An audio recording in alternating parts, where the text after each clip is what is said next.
Are you advertising yourself as the jack of all trades? If so, you actually might be hurting your chances at landing your dream job. Stick around and I'll tell you why.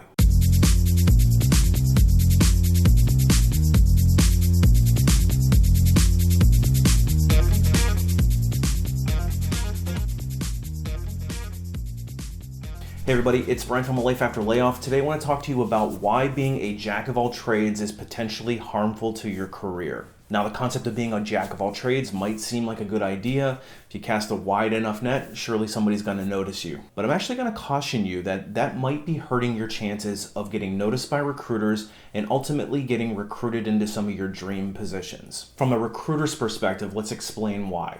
People advertise themselves as being a jack of all trades. Essentially what that means is they're good at everything but not great at any one thing. And on the back end, when I'm searching for a candidate, I'm looking for somebody very targeted.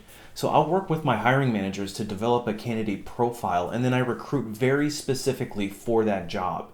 And I'd imagine most recruiters are like that as well. So when you spread yourself a little too thin, it actually becomes harder to find you because you're not as optimized for that particular profile that I might be searching for. So when you apply for a position and you list out all of these different random things, I'm actually going to look at you as somebody that's probably not honed into the profile that I'm recruiting quite closely enough.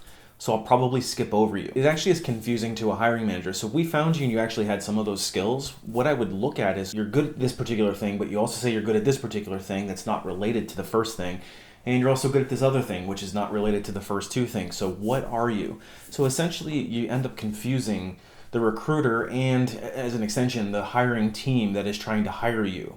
So we won't really know what it is that you want to do, what it is that you're most passionate about. You're going to give a lot of confusion, and usually confusion in a hiring process is not a good thing for you as the job seeker. So we really want to try to keep our profile as honed as possible to what we're most interested in or what we're best in. So being that jack of all trades could actually, again, cloud the waters and make it harder for us to determine whether or not you're truly a good fit for what we're hiring for. The next major thing is when I see somebody that's got a jack of all trades, it to me is usually a symptom of somebody that doesn't truly know what they want to do in their career. Now, if you're somebody that has gone through a long career and tried different random things, that's actually going to make it harder for you to continue to do that going forward because, again, I'm not sure what it is that you're most interested in or what your skill set lies in. And you look like somebody that has never really optimized their career. So when you are applying for positions, keep that in the back of your mind. If you're too spread thin on too many things, and especially if they're completely unrelated. Now, some skills may be relatively in the same ballpark, but if you're doing something that's completely non-related, say you're a marketing person, and then one day you decide to open up an insurance brokerage, completely unrelated to what your career path originally was, you're not going to bill yourself to a company that's looking for a marketing director as somebody that also sells insurance or knows insurance really well.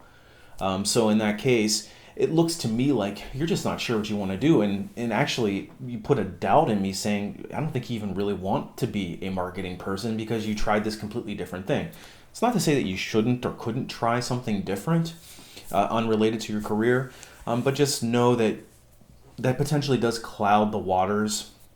Again, and we don't want to be ambiguous, and we don't want to look like we are all over the place with our job search. We want to keep it as targeted and honed to the position that we're trying to interview for, be recruited for. So when somebody has all of these different random things, that's one of the first things when I meet with a client and I look at their profile, it's the first thing that I notice is, well, you've had positions that are kind of all over the place, career paths that have kind of not really made much sense. What is it that you want to do? And that's one of the very first things that I'll ask a candidate or a client when they come to me and ask me to help them kind of figure out their career path. So we want to make sure that we hone that in. That's the first thing we work on is, okay, what are you trying to be? What's your career goal? Let's hone that in and figure it out. So if you're spread out too thin and you're kind of doing all these random things, it's just going to be confusing, again, to the hiring manager, and really your career is probably going to reflect a kind of a chaos or a chaotic movement that doesn't really, one position doesn't make sense compared to the next position. You probably don't have a logical career progression where you're moved into progressively more responsible roles.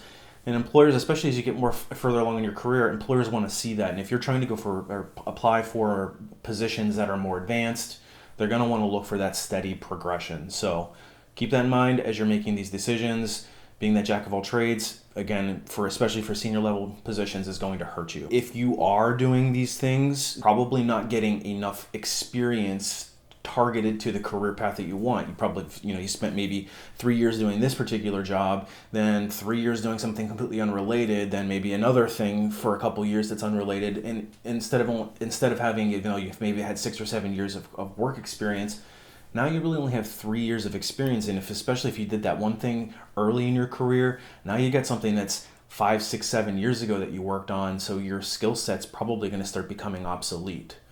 So you are likely going to have less targeted experience, recent targeted experience, if you're spreading yourself too thin.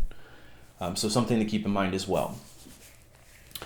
What I would recommend that you do is, if you are finding yourself advertising yourself as a jack of all trades, I would really think long and hard about if that's going to work or be the best course of action for your career search.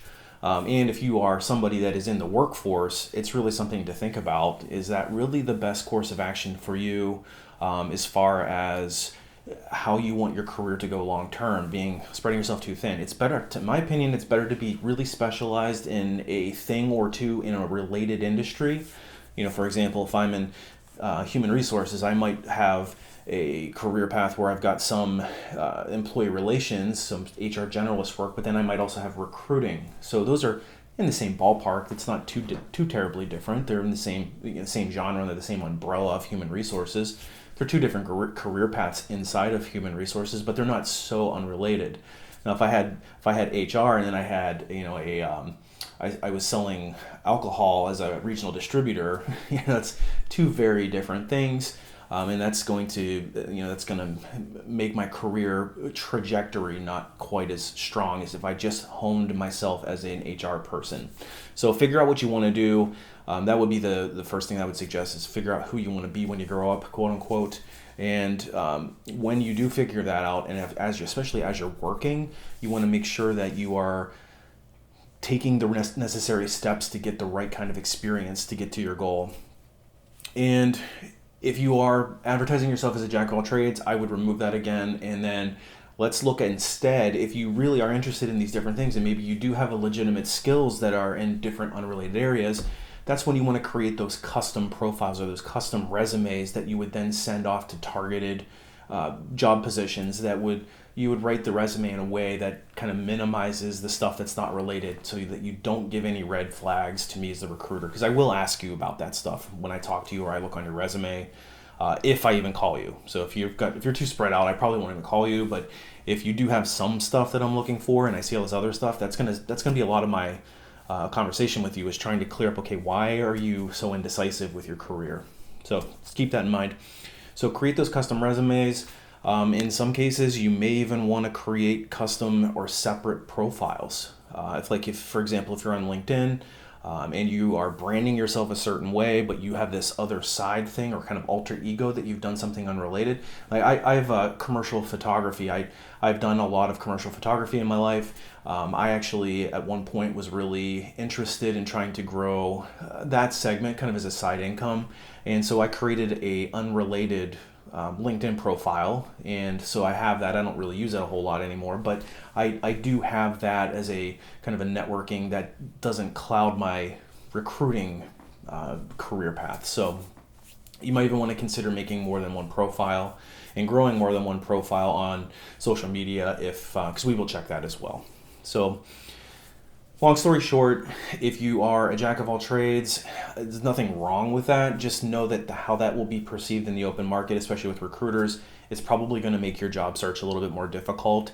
It is better to be more branded and niched to what you're specifically best at. That will give you the most trajectory toward the career that you want. That's going to give you more. You're going to get more eyeballs on your profile, on your resume, and you're probably it's going to lead to more interviews. So something to think about. If you need more help on your job searching, if you need more help with your job searching strategy, I do have a website called A Life After Layoff. I encourage you to go and check it out. It is full of tips and tricks on how to land your dream job. I've got a couple training courses in there as well. I'm actually just about to launch, in fact, it'll probably be live by the time you see this, but I'm just about to launch a 5-day boot camp for job seekers. So if you are looking for the most rocket fuel to get your job search going quickly, something to check out. It's going to be free, so it's definitely worth checking out. I will leave a link below once I get that posted. I'm actually working on it right now. I should have it done here very shortly, so probably by the time you see this, it will be there. Make sure you head over to Life After Layoff and check that out.